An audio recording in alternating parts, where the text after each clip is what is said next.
모든 것이 하나님의 은혜입니다. 모든 것이 하나님의 은혜입니다. 자, 먼저 본문 이제 1절에 보면 에브라임 산지에 미가라고 하는 사람이 있었어요. 근데 이 미가가 어머니의 돈을 훔친 거예요. 은 1,100개를 훔쳤어요. 그래서 돈을 잃어버린 미가의 어머니가 그 도둑한테 이제 막 저주를 퍼부어요. 저주를 퍼부어요. 그리고 이제 그 저주를 들은 미가가 그 저주가 자기한테 임할까봐 이게 두려운 마음에 이제 훔쳤던 돈을 다시 어머니에게로 가져다 줘요. 도로. 그러니까 또 이 미가의 어머니는요, 이제 그 저주가 자기 아들한테 임할까봐 또 염려를 해요. 그 고민 끝에 그 저주를 무효화시키기 위해서, 없던 걸로 하기 위해서 그 돈을 하나님께 구별해서 드린다고 말해요. 자, 근데 정작 이 미가의 어머니가 했던 일이 뭐였냐면 그 중에 은 200개로 신상을 만들어요. 신상을. 자, 그리고 또 이 아들 미가는요, 이제 자기 집에다가, 자기 집안에다가 그 개인 신당을 만들어 놔요. 개인 신당을 지어서 거기에다가 에봇과 드라빔을 또 만들어 놔요. 그것도 자기 아들 중에 한 명을 제사장으로 세워요. 그래서 거기서 하나님을 예배한다 그래요. 자기 집에 있는 신당에서. 자, 그리고 또 뒤에 7절로 13절을 보면요, 또 이런 일도 있어요. 보면 이제 미가가요, 이제 정처 없이 떠돌아다니던 레위인 한 사람을 만나게 되는데 그에게 돈과 먹을 걸 주겠다고 이야기를 해서 그를 자기 개인 신당의 제사장으로 고용을 해요. 월급을 주고 고용을 해요. 그리고 이 레위인도요, 이제 의식주가 해결된다는 얘기를 듣고서 이 미가의 제안을 받아들여요. 미가의 제사장이 돼요.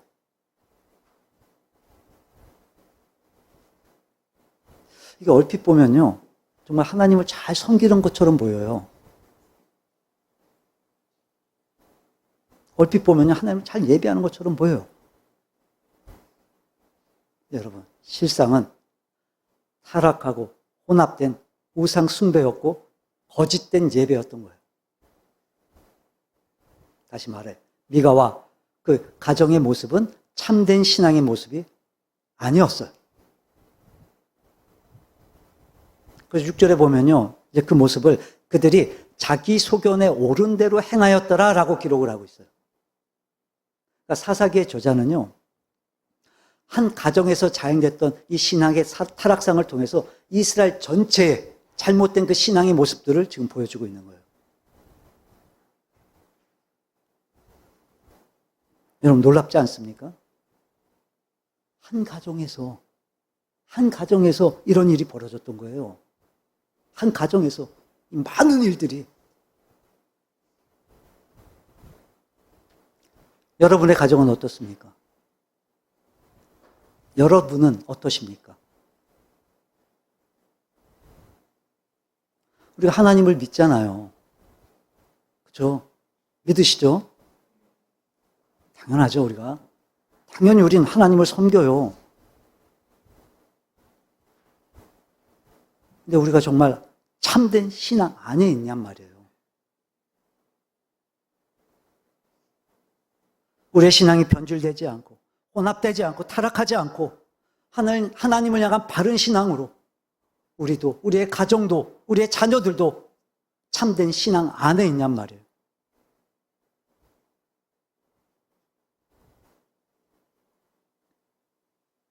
여러분, 우리가요, 이 참된 신앙을 회복해야 돼요. 회복해야 돼요. 우리의 가정이 바른 신앙의 모습으로 회복되기를 바랍니다. 우리의 신앙이 하나님이 기뻐하시는 신앙으로 회복되기를 바라요. 나에게 이 미가와 같은 모습은 없는지, 우리 가정에 이 미가와 같은 이 미가의 가정 같은 그런 모습은 없는지, 오늘 말씀을 통해서 오늘 우리가 다시 한번 우리의 신앙을 한번 좀 되돌아보고 점검해 봤으면 좋겠어요. 자, 그럼 우리가 우리의 참된 신앙을 위해서 도대체 뭘 회복해야 될까? 뭘 회복해야 될까요? 우리가요, 신앙의 중심을 회복해야 돼요. 신앙의 중심을 회복해야 돼요. 여러분, 신앙의 중심은요, 당연히 하나님이세요. 당연히 하나님이셔야 돼요. 근데 오늘 본문에 등장하는 이 미가의 가정은요, 사실 그러지 못했어요. 자, 먼저 5절을 좀 보면, 5절 볼까요? 그 사람 미가에게 신당이 있으므로 그래요. 신당이 있었대요, 미가한테. 여러분, 이 신당이란 말의 원어의 의미가 뭐냐면요, 신들의 집이다, 이런 뜻이에요. 신들의 집.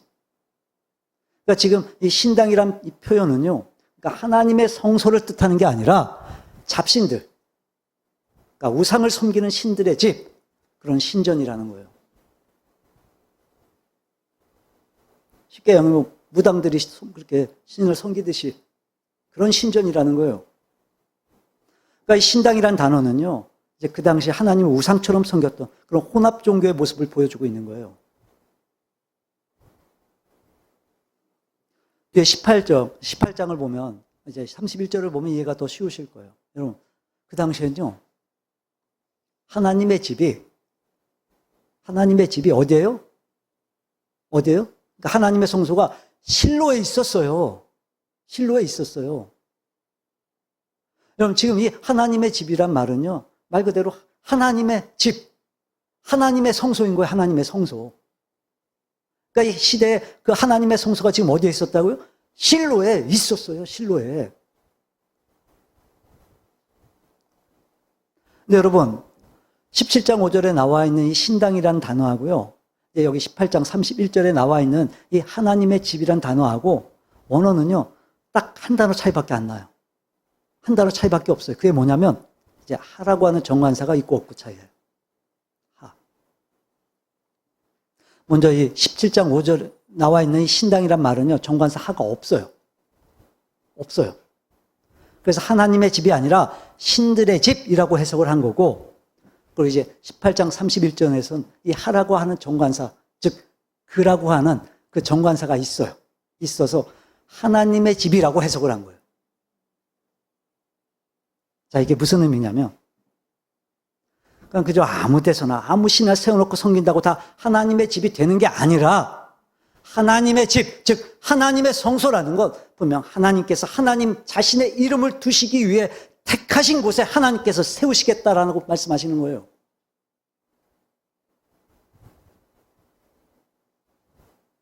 그래서 구별된 하나님의 신전, 이 하나님의 집은요, 바로 그 하나님 한 분만을 위한 신전, 바로 하나님의 집이어야 했던 거예요.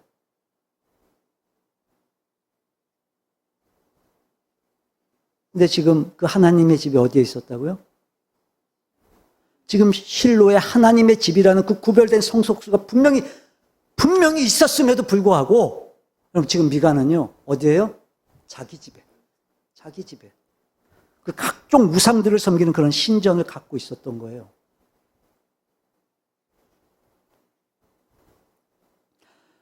여러분, 사무엘상 1장을 보면요, 사실 사무엘 시대까지 이 실로에 하나님의 법궤가 있는 그 하나님의 성전이 있었어요. 하나님의 성전이 분명히 있었어요. 그리고 거기에서 하나님을 섬겼어요, 이스라엘 백성들이. 거기에서 하나님을 예배했었어요. 게다가요, 이 하나님의 성전이 있었던 이 실로라는 지역은요, 에브라임 지파 지역에 있었어요. 에브라임 지파.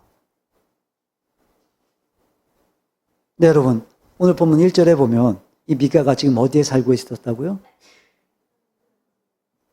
에브라임. 그러니까 자기가 살고 있는 집에서 멀지 않은 곳에 지금 하나님의 성전이 있었던 거예요, 분명히. 가까운 곳에.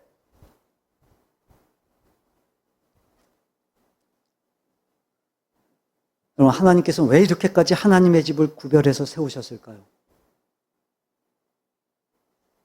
왜 그러셨을까요?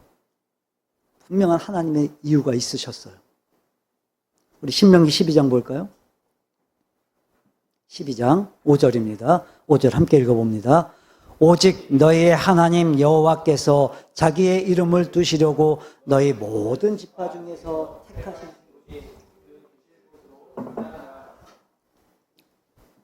하나님께서 하나님의 이름을 두시려고 모든 지파 중에서 택하신 곳. 그곳에 하나님이 계신다는 거예요. 그곳으로 찾아 나오라는 거예요, 너희들이. 거기로 오라는 거예요, 너희들이. 그 6절에 보면요, 이제 거기에서 너희의 번제와 너희의 제물과 너희의 11조와 여러 제사들을 거기에서 드리라고 말씀하세요, 하나님이. 거기에서.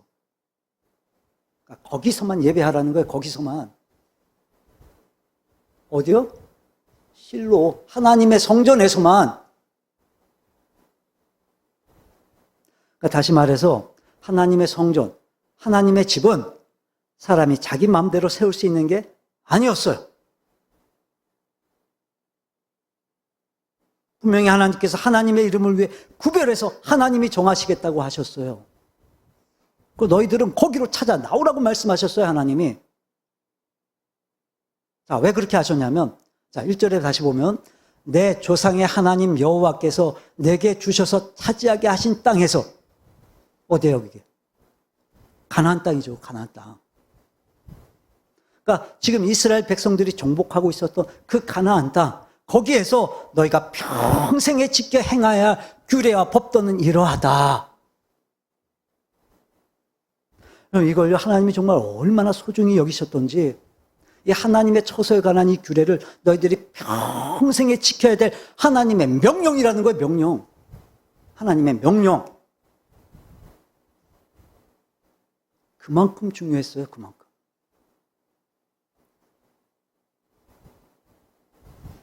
자, 그러니까 하나님 왜 이렇게 중요하게 말씀을 하셨냐? 2절 볼까요, 2절?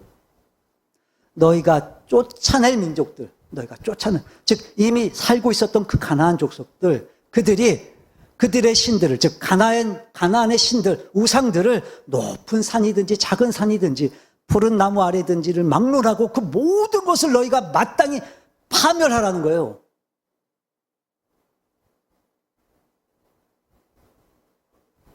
그러니까 하나님은 왜 굳이 하나님의 이름을 위해 하나님의 처소를 구별해 세우셨냐면, 여러분, 그 가나안 땅에는요, 곳곳에 우상을 섬기는 그런 신전들이 있었어요. 나무 밑이든지, 그게 산 위든지 산 아래든지, 잡신들을 섬기는 곳이 정말 얼마나 많았던지. 이제 너희들 가나안에 들어가서 살면서 그들이 그렇게 우상들을 섬겼던 것처럼 너희들 그렇게 하지 말고, 그렇게 살지 말고 내가 내 이름을 위해 구별해 세운 그곳으로 너희들 찾아 나와서 거기서만 하나님을 예배하라는 거였어요.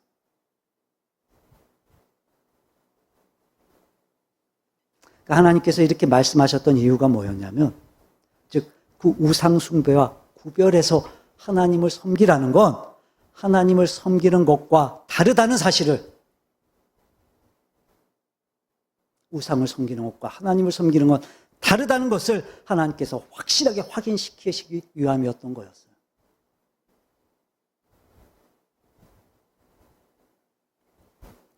자, 그리고 또 3절을 보면요, 그 제단과 신상들을 다 깨뜨려 버리고 불사르고 찍어서 다 없애버리라고 하나님 말씀하세요. 내 이름을 위해 구별해 세운 곳, 내가 지정한 그곳을 성소로 만들어서 너희들은 다 거기로 찾아 나와서 거기서 예배하고 거기서 예물을 드리고 거기서 너희들 제사를 드리라는 거였어요. 다시 말해, 이스라엘 백성들이 우상을 섬기는 것이 아니라 하나님을 중심으로 하나님 섬기도록 하시기 위해서 하나님이 이렇게 하나님의 성소를 구별해서 두셨던 거였어요. 이렇게 중요한 의미가 담겨져 있었던 거예요, 이게. 근데 미가는요, 하나님의 성전이 있었던 그 실로에, 그 에브라임 지역에 이 미가가 살고 있었지만, 근데도 이 하나님의 명령을 지금 어긴 거예요. 안 지킨 거예요. 무시한 거예요. 그리고 자기 집에다가 신당을 만들어 놨던 거예요. 네, 여러분, 그것뿐만이 아니었어요. 신당만 만들어 놓은 게 아니에요, 미가가. 5절 다시 보면요. 신당이 있었고, 그리고 그가 에봇과 드라빔을 만들어요. 에봇과 드라빔을 만들어 놨어요. 그럼 에봇이 뭐죠? 네, 대제사장들이 조끼처럼 입었던 그런 상이에요, 상이. 그러니까 대제사장들이 에봇을 입었던 건 어떤 이유였냐면, 이제 두 가지 이유가 있었어요. 이제 첫째는 이제 1년에 한 번 대속죄일에 지성소에 들어갈 때 제사장들이 에봇을 입었어요. 또 하나 어떤 경우였냐면, 하나님의 뜻을 구할 때 이 에봇을 입었어요. 근데 지금 미가가 이 에봇을 만들었다는 건 이게 지금 어떤 의미를 갖고 있는 거냐면, 여러분 본문 앞에 우리 7절과 8절을 보면요. 7장 8절을 보면요. 이제 기드온이 300명의 용사들을 이끌고서 이 미디안의 군사들을 물리쳤을 때 이제 그 기적 같은 그 하나님의 승리를 기념하기 위해서 이 에봇을 만들었어요. 물론 처음에 하나님의 승리를 기념하기 위한 좋은 의도였어요. 근데 어느 순간부터 이제 하나님의 승리를 기념하는 게 아니라 이 이스라엘 백성들이 이 에봇의 형상이 이제 자기 지역에 있다는 것 때문에,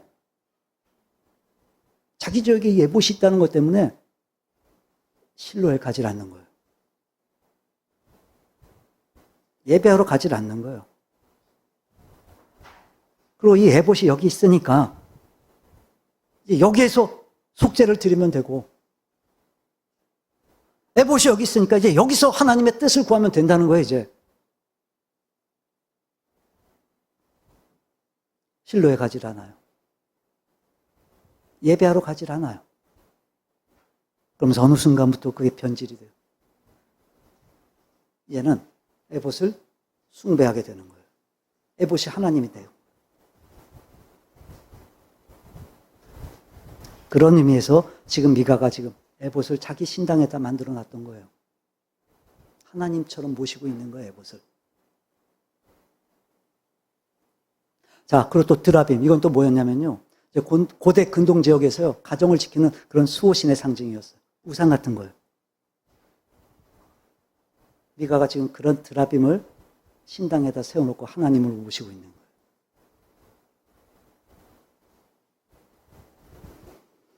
자, 그리고 또 결정적으로 미가가 또 뭘 하냐면요. 자기 아들 중에서 한 명을 제사장으로 세워요. 여러분 아시죠? 제사장은요, 레위 지파만 하게 돼 있어요. 레위 지파만. 그러니까 아론의 자손들이 승계해야 되는 거고, 그래서 제사장은 사람 마음대로 세운 게 아니라 하나님의 명령과 하나님의 규례에 따라서 하나님이 제사장을 세우시는 거였어요. 그래서 제사장을 세울 때는요, 성별 의식을 거행하기도 했었어요. 근데 지금 미가가 지금 자기 아들 중에서 한 명을 자기 마음대로 지금 제사장으로 세우는 거예요. 자기 마음대로. 하나님이 하시는 일을 자기가 한 거예요, 지금. 그러니까 그럼 이건요, 하나님의 그 신적인 권위에 대한 도전이었던 거예요. 월권인 거예요, 지금.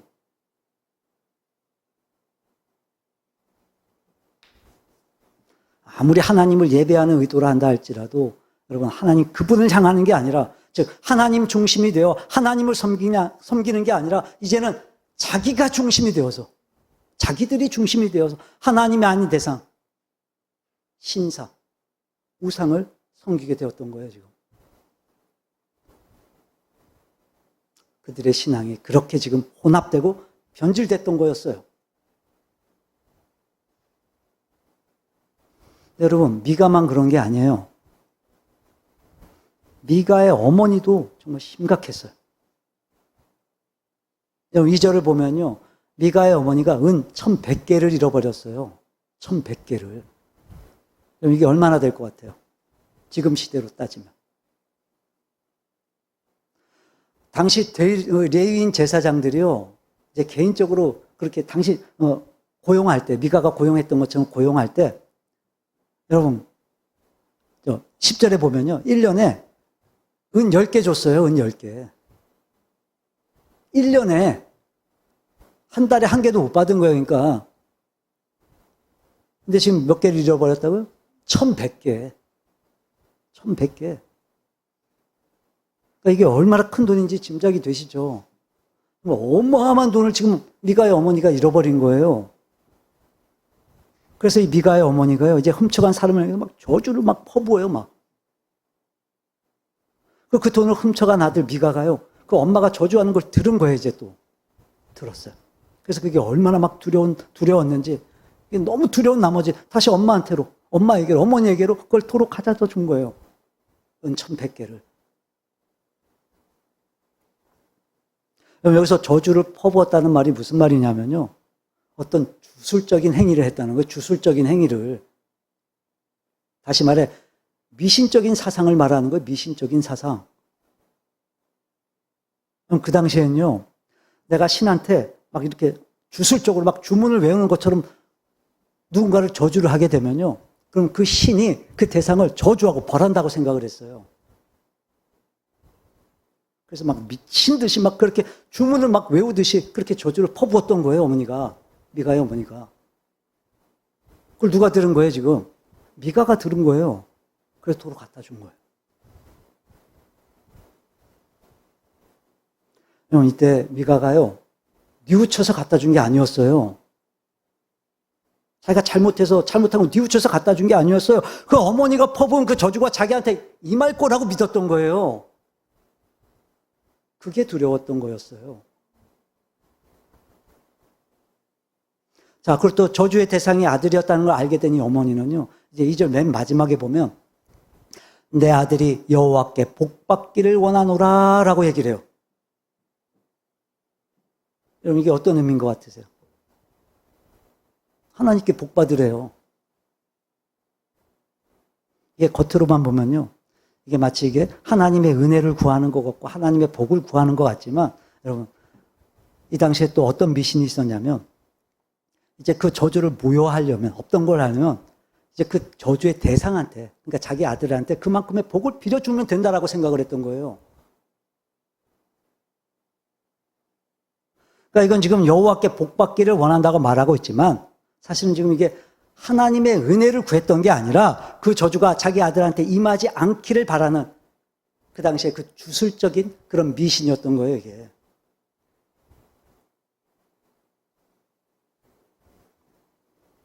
아닌 것 같으세요? 자, 그 다음을 보면요, 더 정확히 알 수 있어요. 자, 3절에 보면, 여러분, 이 어머니가 뭘 하냐면요, 우상을 만들어요, 우상을. 우상을 만들어요. 그러면서 하는 말이, 내 손에서 이 은을 여호와께 거룩히 드리노라 그래요. 그러니까 입으로는 내가 하나님께 거룩히 드립니다. 이렇게 말하면서 지금 뭘 하는 거예요, 지금? 지금 뭘 하고 있는 거예요, 지금? 주술적인 미신을 믿고, 막 신상 세우고, 그러면서 그게 하나님에 대한 신앙의 표현인 줄로 아는 거예요, 지금. 신앙의 고백인 줄 아는 거예요, 그게 지금. 여러분, 이렇게 심각했어요. 이렇게 변질되어 있었어요. 그래서 이 모습을 사사기 저자가 우리에게 뭐라고 알려주고 있냐면, 우리 6절 볼까요? 6절 함께 읽어봅니다. 그때는 이스라엘에 왕이 없었으므로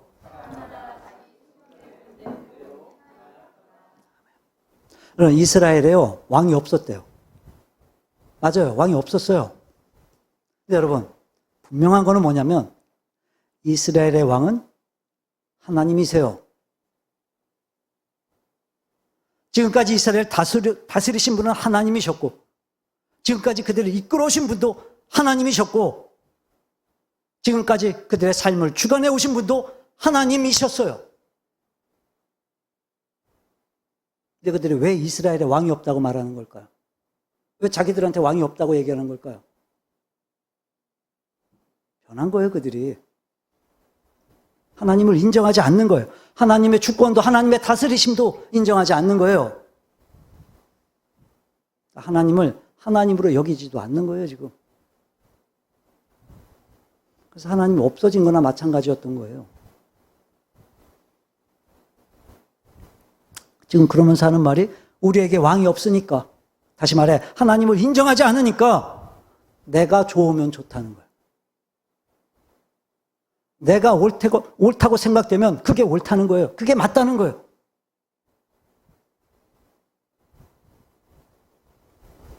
여러분 잘 들으셔야 돼요. 그렇다고 이 이스라엘 백성들이요, 하나님을 섬기는 걸 포기했던 건 아니었어요. 하나님도 섬기고 우상도 섬기는 거였던 거예요.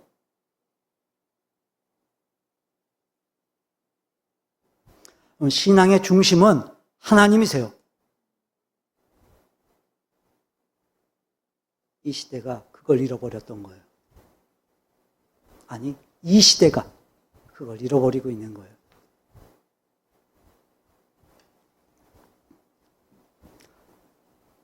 여러분 스스로에게 한번 질문해 보세요. 내가 믿음이라고 말하고 내가 신앙이라고 말하지만 내가 믿습니다 라고 고백하지만 그럴 때마다 그 신앙의 출발이 정말로 하나님이신지 아니면 나인지, 여러분의 신앙의 중심이 과연 하나님인지, 여러분의 가정의 신앙의 중심이 과연 하나님인지, 그렇게 하나님 중심의 신앙으로 우리의 모습을 통해 우리의 자녀들이 정말 하나님 중심의 신앙을 갖고 있는지 여러분 한번 되돌아보세요. 점검해 보셔야 돼요. 그럼 복음이 뭐죠, 복음? 내가 죄인 되었을 때 내가 하나님을 믿을 수 있는 하나님의 백성으로 만들어 주시기 위해 이루어 주신 그 그리스도 예수께서 십자가에서 날 위해 죽을 부활하신 그 복음의 진리 앞에 여러분 날마다 아니 순간마다 그 복음의 진리 앞에 우리가 서야 되는 거예요. 여러분 거기가 출발인 거예요. 그게 복음인 거예요. 근데 우리가요, 이 중요한 이 복음의 진리를 우리가 잃어버린 거예요.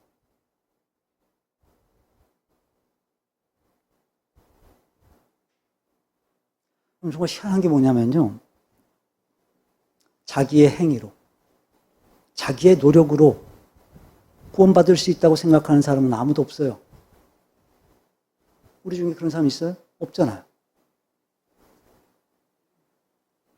믿는 사람들은요, 그렇게 생각하는 사람 아무도 없어요. 근데 참 희한하죠. 구원만 받으면요, 이젠 이 복음이요, 나하고는 상관이 없는 거예요. 그때부터는 내가 하면 되는 거예요, 내가. 내 행위, 내 노력, 내 수고.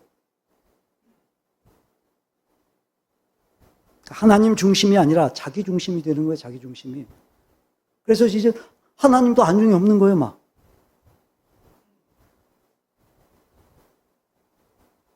뭐하러 굳이 실로까지 가냐는 거예요. 뭐하러? 그 먼 데까지. 에봇 걸어놓고 여기서 에봇을 섬기면 그럼 하나님의 뜻도 알 수 있고 속죄도 받는다는 거예요, 지금. 뭐하러 실로까지 걸어가냐는 거예요, 힘들게. 하나님 명령도 무시하는 거예요, 지금. 하나님 명령도 무시해요, 지금. 내 편의에 따라서, 내 생각, 내 마음대로.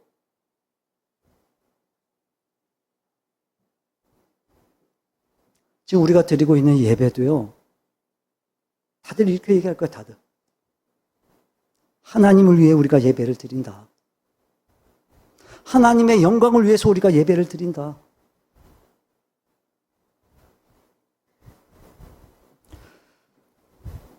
질문해 볼까요? 정말로 그러십니까? 정말로 이 예배가 하나님을 위한 예배입니까? 하나님의 영광을 위해서 드리는 예배가 맞습니까?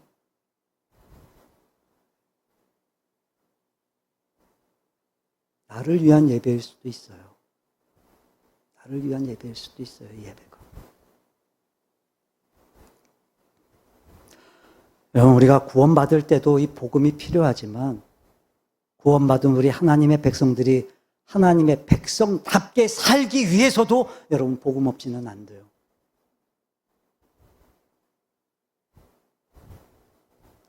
우리의 신앙이 왜 변질되는지 아십니까?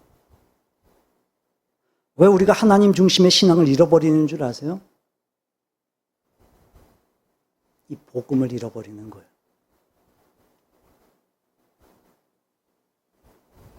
그리스도, 예수가 안 보이는 거예요.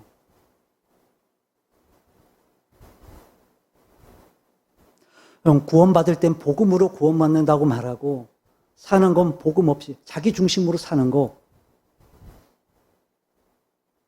그거요 신앙 아니에요. 그거 믿음 아니에요. 그건요 이 미가의 신앙과 다를 게 없는 거예요.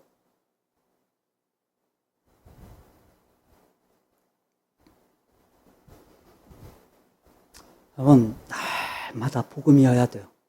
날마다 그리스도 예수여야 돼요.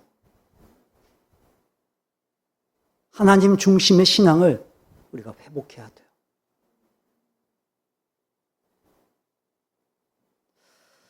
여러분, 이 하나님 중심의 신앙을 위해서 이 복음의 진리를 여러분 잃어버리지 마세요. 그래서 우리의 신앙이 하나님 중심에서 벗어나지 않도록, 자기 중심의 신앙으로 변질되지 않도록 그렇게 하나님 중심의 신앙들이 되기를 주님의 이름으로 축원합니다. 자, 그리고 또 우리가 또 뭘 회복해야 되냐면요. 우리가요, 신앙의 목적을 회복해야 돼요. 목적을. 신앙의 목적을. 자, 신앙의 그 중심이 누구시라고요? 네, 하나님. 자, 그리고 또 신앙의 목적은 또 누구시냐면 하나님이세요. 하나님. 우리가요, 이 신앙의 목적을 회복해야 돼요. 앞에서도 말씀을 드렸듯이 어느 날 미가가요 또 따라다니던 이 레위인 한 사람을 만나게 돼요. 그때 이 레위인한테요 미가가 한 가지 제안을 해요. 10절을 보면 1년에 내가 은 10개와 먹을까 먹을 것을 줄 거니까 너 우리 집에 와서 내 제사장 하자. 그랬더니 이 레위인이요 이제 12절 중간쯤을 보면 그 청년이 미가의 제사장이 돼요. 자, 그리고 13절 보면요. 미가가 또 이런 얘기를 또 해요. 이제 레위 사람이 내 제사장이 됐으니까 이제 여호와께서 내게 복을 주실 것이다. 하나님께서 나 복 주실 거야. 결국 뭐냐면요. 미가도 그리고 레위인도 지금 신앙의 목적이 이게 변질됐던 거예요. 신앙의 목적이 변질됐던 거였어요. 원래부터 이 레위인들은요 제사장직을 감당했었잖아요. 원래부터 제사장직을 감당하는 사람들이잖아요. 그래서 이스라엘이 가나안 땅을 정복하고 땅을 분배받을 때요 이 레위인 지파는요 따로 땅을 받질 않았어요. 기업이 없었어요. 그리고 여호수아서 21장을 보면 이제 각 지파에 흩어진 그 48곳을 구별해서 거기에 레위인들이 거주하는 성읍을 만들어 줬어요. 이스라엘 백성들이. 성읍을 만들어 줬어요. 그리고 거기서 뭘 했었냐면 이제 하나님의 성막을 관리하고 제사에 관련된 일들, 또 하나님의 뜻을 구하는 그런 제사장 고유의 임무와 사명을 이 레위인들이 감당을 했었어요. 그게 그들의 일이었어요. 그렇게 기업이 없었기 때문에 그럼 그들은 어떻게 생계를 유지했었냐? 그래서 이제 이스라엘 백성들이 11조를 드리게 되면 그 11조로 생계를 유지했던 거예요. 자, 근데 지금 이 이스라엘 모습이 어땠어요, 지금? 어떤 상태예요, 지금? 타락했어요. 변질됐어요. 막 혼합됐어요. 자, 이렇게 타락한 이 시대, 이스라엘 백성들이 11조를 제대로 드렸을까요? 그러니까 이 레위인들이 이제 생계를 유지하기가 점점 더 더 어렵게 됐을 거예요. 그러다 보니까 이제 생계를 위해서 이 제사장 직분을 다 버린 거예요. 다 버리고 뿔뿔이 흩어지기 시작한 거예요. 자, 근데 지금 이 레위인이 어디서 왔냐면요.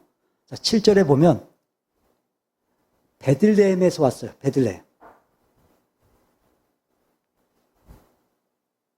여러분, 이 베들레헴도요, 그 이스라엘 백성들이 성읍 지어준 그 48개 중 성읍 중에 하나가 아니었어요. 그 성읍들 중에 하나가 아니었어요. 그러니까 지금 이미 자기가 살던 곳에서 이미 이 생계를 위해서 거길 지금 떠나 있었던 거예요. 이 사람이. 이 레위인이. 이미도 떠나 있었던 거예요. 이미도 제사장직을 버렸던 거예요, 이미. 그러다 이제 에브라임까지 와서 이제 미가를 만나게 되고, 이 미가의 제안이 너무 막 마음에 들었던 거예요, 이게. 좋았던 거예요, 막. 제안이.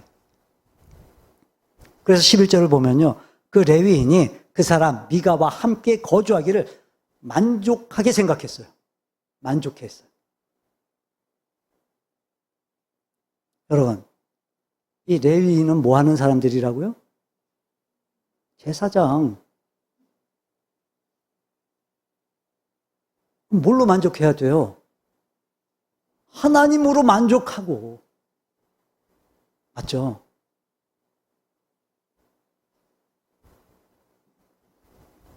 여러분, 하나님께서 왜 레위인들한테 기업을 주지 않았던 건데요?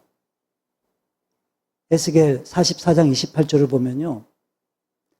그들에게는 기업이 있으리니 내가 곧 그 기업이라. 너희는 이스라엘 가운데에서 그들에게 산업을 주지 말라. 내가 그 산업이 됨이라. 그러니까 하나님의 구별된 제사장 지파였기 때문에 그들은 하나님으로 만족하라는 거였어요. 하나님으로.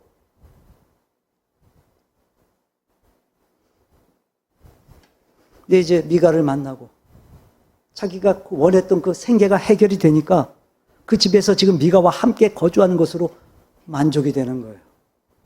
그게 좋은 거예요.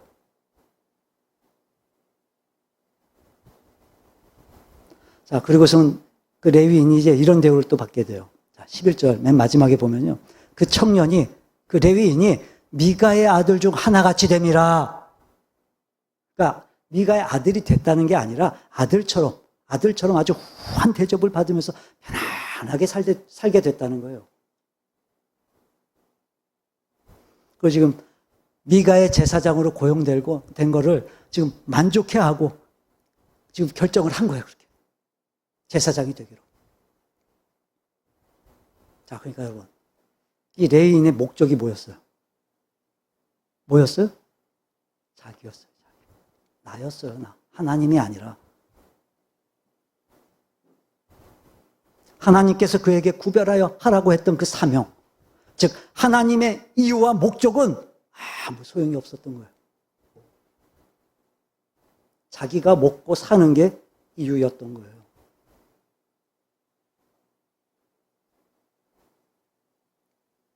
자, 그리고 또 이 미가는요, 10절을 보면 이제 이 레위인한테 제안을 하면서 그에게 이르되 내가 나와 함께 거주하며 나를 위하여 제사장이 되라. 나를 위해서 제사장이 되라 그래요. 그럼 제사장은요, 하나님을 섬기기 위한 직분이에요. 근데 미가는요, 네가 나를 위해 제사장이 되라는 거예요. 나를 위해.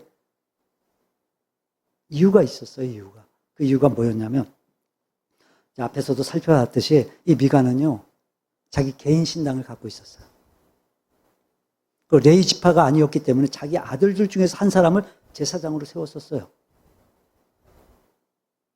그래서 이제 자기 그 개인 신당을 쉽게 말해 합법화하기 위해서 이 레위인 제사장을 지금 고용하는 거예요. 레위인이니까. 그 미가가 이렇게 기대를 해요. 자, 13절 볼게요.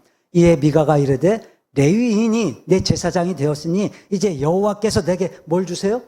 복 주실 줄을 아노라. 복 주실. 그러니까 지금 제사장을 고용한 이유가 뭐였냐면 이제 자기가 그렇게 형식적으로 합법적으로 이제 갖춰 놓게 되면 하나님이 자기를 복 주실 거라고 믿었던 거예요. 축복해 주실 거라고 믿은 거예요. 그러니까 뭐 하려고? 복 받으려고. 복 받으려고. 그러니까 복이 이유였던 거예요, 복이. 목적이 복이었어요, 복. 타락하고, 변질되고. 그래서 하나님 중심도 아니었는데, 지금 이제 껍데기만 갖춰놓고. 그리고 이제 내가 이만큼 했으니까, 내가 이런 모양을 갖춰놨으니까, 하나님이 나한테 복 주실 거라는 거예요. 나를 위해서.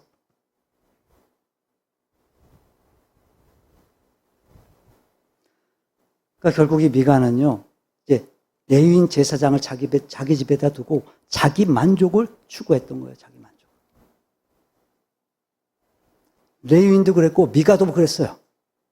자기 만족을 위해서, 자기 유익만을 추구했던 거예요.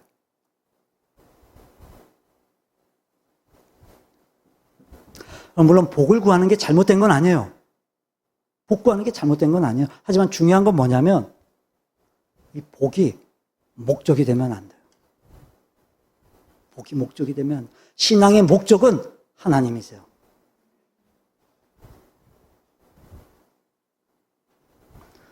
우리는 하나님의 백성이잖아요. 우리는 하나님의 거룩한 존재가 됐어요. 우리의 중심도 목적도 하나님이세요. 분명하죠? 믿으시죠? 우린요, 이 분명한 이 복음의 진리 안에서 두려움 때문이 아니라 은혜 때문에 우리가 순종하고 죄책감 때문이 아니라 믿음 때문에 우리가 순종하는 거예요. 그럼 우리의 삶 가운데 하나님께서 은혜를 베풀어 주시는 거예요. 솔직하게요, 우리는요, 온통 복이에요.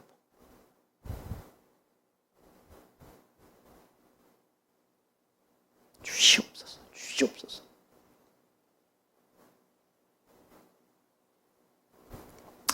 다시 말씀드리지만 여러분 오해하지 마세요. 복을 구하는 걸 지금 뭐라 그러는 게 아니라 문제는 뭐냐? 이 복이 이유가 되는 거예요, 이유가. 믿음의 이유가 복이 되는 거예요, 지금. 여러분, 만약 우리가 하나님을 믿는 게 단지 이런 물질적인 복을 받아서 부자가 되는 그런 수단이라면, 다시 말해, 병들지 않고, 아니, 병들었다가도 고침을 받고, 또 문제들 해결받고, 아니, 문제 없는 그런 탄탄대로의 인생을 살고, 만약 그렇게 우리가 하나님을, 그런 것들이 우리가 하나님을 믿는 이유라면,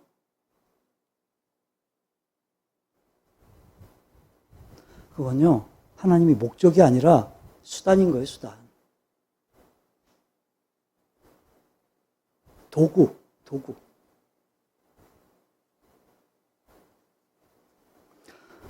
제가 이런 말씀 드릴 때마다 하는 말이 있는데, 여러분, 그게 이 대접에다가 물 떠놓고 비는 거랑, 또 나무 앞에다 돌 하나 올려놓고선 비는 거랑, 뭐가 다르냐고요, 그게.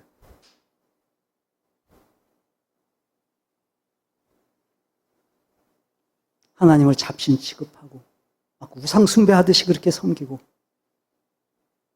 그러면서 하는 말이, 다른 종교랑은 다르다는 거예요.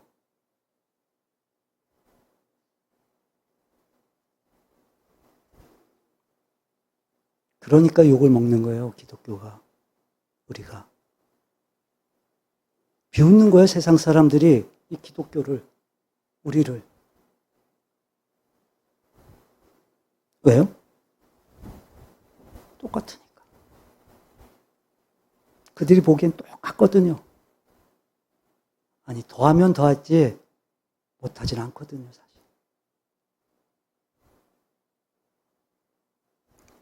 하나님을요, 잡신 믿듯이 믿지 마세요. 하나님을요, 우상 섬기듯이 섬기지 마세요.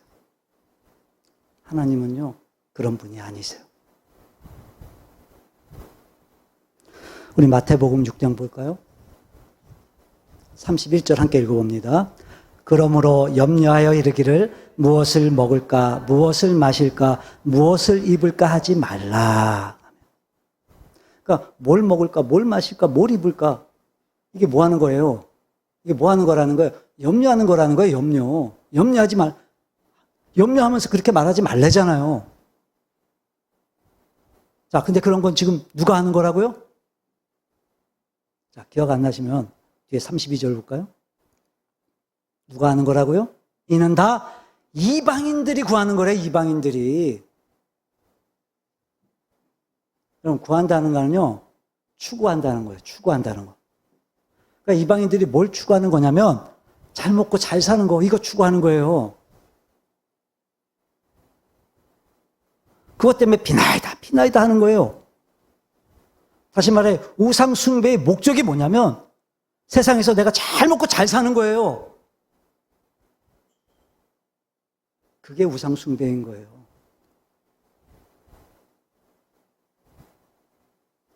다시 한번 질문해 볼까요? 그럼 복음이 뭐죠? 복음. 나는 곧 진리요 생명이니 나로 말미암지 않고는 하나님께로 나아갈 수 있다 그랬어요? 없다 그랬어요? 없다 그랬어요. 이 복음. 여러분, 이 복음, 이 그리스도 예수가 확실해지지 않으면 우리는 절대로 하나님을 확신할 수가 없어요. 하나님 믿을 수가 없어요. 그럼 복음이 분명하면요, 내가 하나님의 백성이라는 게 분명해지면 세상 그 어떤 가치로도 내게 도전해 온다 할지라도, 그 어떤 가치로 내게 도전해 온다 할지라도 내가 하나님을 위해 살기로 내가 힘쓸 거니까, 세상 그 무엇으로 나한테 도전해 온다 할지라도 나는 흔들리지 않고 하나님을 위해 살 거니까. 맞죠? 그래서 여러분, 정말 사탄 마귀가 우리한테 노리는 게 뭐냐면요, 우리가요 병들어 아파하는 거 노리는 거 아니에요. 직장 문제, 뭐 자녀 문제, 사람들 문제, 우리가 그런 걸로 걱정하고 낙심하는 걸 노리는 게 아니에요. 이제 그 모든 상황들로 우리 얽매여서 우리가 하나님의 백성답게 살지 못하게, 하나님을 위해 살지 못하게 하는 거예요, 지금. 뭘 먹지? 뭘 마시지? 뭘 입지? 거기에 우리의 마음이 온통 다 빼앗기게 만드는 거예요. 왜요? 그럼 복음이 안 보이거든요. 복음이 안 보이니까 그럼. 하나님이 안 보이는 거예요,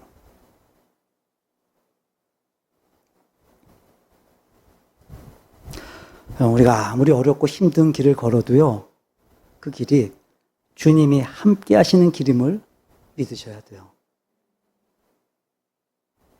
여러분, 생명의 주권은요, 하나님께 있어요, 하나님께. 우리가 아무리 어렵고, 우리가 아무리 죽을 것만 같아도요, 그런 적 있으시죠? 지금까지 살아오시면서 그런 적 있으시죠? 안 죽었잖아요, 근데. 우리 안 죽었잖아요. 정말 죽을 것 같았는데 우리 안 죽었잖아요. 절대로 안 죽어요. 절대로 안 죽어요. 이 시대가요, 복음을 잃어버렸어요. 복음을 잃어버렸어요. 여러분, 이 복음은요, 안 믿는 사람들한테는 어리석어 보일지 모르지만 우리 믿는 자에겐 능력이 되는 거예요, 능력이.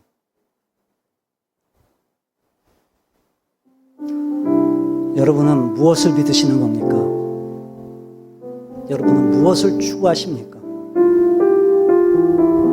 여러분은 무엇을 원해서 믿으십니까?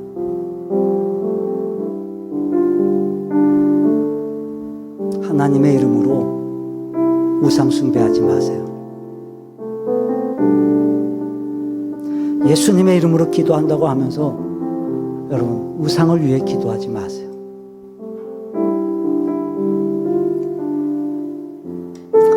하나님을 미신 믿는 것처럼 믿지 마세요. 다시 복음으로, 다시 복음으로, 끊임없이 그 복음 앞에서 그 복음의 진리가 가리워지지 않도록 다시 하나님 중심, 다시 하나님 목적. 여러분, 회복의 은혜가 있기를 주님의 이름으로 축원합니다. 우리도 주신 말씀 기억하면서 우리 한번 짧은 시간 함께 기도했으면 좋겠어요. 이제 내가 하나님만 바라보겠습니다. 하나님 중심, 하나님 목적, 신앙의 목적, 신앙의 중심, 신앙의 목적, 다시 하나님으로 내가 하나님만을 바라보겠습니다. 우리 한번 짧은 시간 한번 결단의 자리로, 기도의 자리로 나아가도록 합니다.